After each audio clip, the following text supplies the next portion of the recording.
ग्रामीण विकास मंत्री शिवराज सिंह चौहान द्वारा शुक्रवार को कलेक्ट्रेट सभाकक्ष में जिले में खाद की उपलब्धता तथा वितरण की समीक्षा की गई। साथ ही अधिक बारिश होने में सोयाबीन फसल को हुई क्षति का आकलन करने और सांसद खेल महोत्सव के आयोजन के संबंध में विस्तृत चर्चा करते हुए अधिकारियों को दिशा निर्देश दिए गए। बैठक में भोजपुर विधायक सुरेंद्र पटवा, जिला पंचायत अध्यक्ष यशवंत मीणा, पूर्व कैबिनेट मंत्री रामपाल सिंह तथा राकेश शर्मा भी उपस्थित रहे। कलेक्टर अरुण कुमार विश्वकर्मा द्वारा जिले में खाद के आवंटन तथा वितरण व्यवस्था के बारे में अवगत कराया गया। बैठक में केंद्रीय कृषि मंत्री चौहान ने क्षेत्रवार खाद के आवंटन, स्टॉक तथा वितरण व्यवस्था की जानकारी लेते हुए कहा कि खाद वितरण व्यवस्था को सुगम बनाया जाए, वितरण केंद्रों पर काउंटर्स की संख्या बढ़ाए तथा टोकन व्यवस्था सुचारू हो। उन्होंने अधिकारियों को निर्देश दिए कि खाद की कालाबाजारी न हो, ये सुनिश्चित किया जाए। कहीं से खाद कालाबाजारी की शिकायत मिलने पर संबंधित पर कठोर से कठोर कार्यवाही की जाए। केंद्रीय मंत्री चौहान ने वीसी के माध्यम से केंद्रीय मंत्रालय के वरिष्ठ अधिकारियों को भी खाद के आवंटन के संबंध में निर्देश दिए। खाद को लेकर भी चर्चा हुई है और ज़्यादा बरसात के कारण कुछ जगह सोयाबीन की फसल, तुअर की फसल, मक्के की फसल को नुकसान हुआ, उसके बारे में भी चर्चा हुई है। और बाकी भी जो ज्वलंत मुद्दे थे उन पर बातचीत हुई है।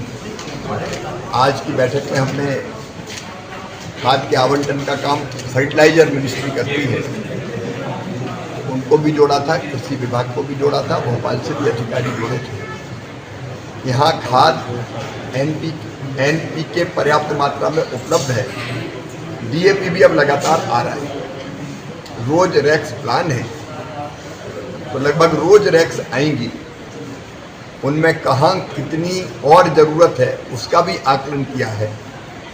वितरण व्यवस्था कैसे ठीक हो, कई जगह डबल लाख में टोकन सिस्टम से जो खाद बढ़ता है तो भीड़ ज़्यादा हो जाती है, और उस ज़्यादा भीड़ के कारण, क्योंकि एक दिन में बांटने की एक सीमा है पॉस मशीन के कारण, तो वो जितनी भी इस तरह की दिक्कतें थी उसके बारे में चर्चा करके कैसे बेहतर वितरण की व्यवस्था और हो सकती है उसके बारे में भी चर्चा हुई है। और किसान भाइयों को ठीक ढंग से खाद मिल पाए, इसमें प्रशासन पूरी तरह से दिन और रात एक करके प्रयत्न करेगा। रोज एक खाद का बुलेटिन भी जारी करेगा, कितना खाद आया, इतना बटा, इतना शेष है, तो वो भी किसानों को अवगत कराया जाएगा। और पूरा प्रयत्न ये होगा कि किसानों को कोई दिक्कत ना हो। बाढ़ के कारण भी विशेषकर सिलवानी विधानसभा क्षेत्र में कई जगह मकान पूरी तरह से टूट गए थे और फसलें भी खराब हुई थी। अभी तक जो जानकारी आई, 26 मकान पूरी तरह से टूटे हैं।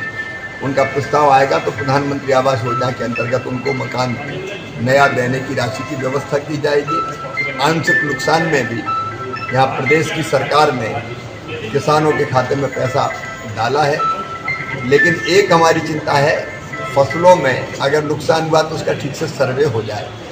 मैंने ये निर्देश दिए कि सर्वे ठीक से हो, चाहे वो सोयाबीन का नुकसान हो, मक्का का नुकसान हो, अरहर का नुकसान हो, और सर्वे ठीक होगा तो हम आरबीसी 6.4 की राशि के अलावा फसल बीमा योजना का लाभ भी किसानों को दे पाएंगे।